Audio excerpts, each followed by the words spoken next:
So the objectives of the update of the BRIGHT trial was to really present the time to event endpoints. So to take a look not just at the response rate endpoint, which they presented initially, but really the clinical benefit in terms of progression-free survival, event-free survival, duration of response, and overall survival. They also aim to look at safety with respect to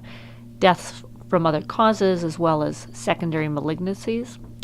In terms of the StiL trial, the objective was again to provide longer-term outcome data and to look not only at the primary endpoint initially, which was progression-free survival, but now to look more at time to next treatment, overall survival, and also look at the secondary malignancy rate.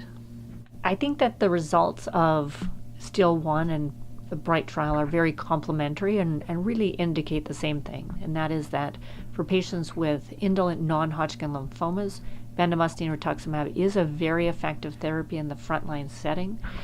that compared to our old standard of care, CVPR, it does appear to offer a definite advantage in terms of progression-free survival, event-free survival, and, as StiL1 showed us, time to next treatment.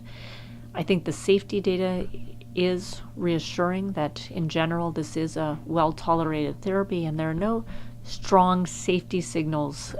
compared with our prior standard. And so that certainly is reassuring in terms of long-term follow-up. Based on the initial presentation of the StiL data, most Canadian centers did switch over to bendamustine or rituximab as their preferred frontline for indolent non-Hodgkin lymphoma, and many have also assumed it for mantle cell lymphoma, as we do here in British Columbia.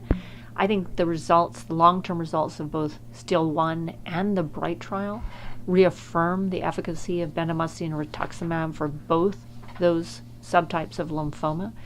I think the long-term safety data is very reassuring, and at this point I think that it does solidify bendamustine or rituximab as the ongoing frontline therapy for those types of lymphomas.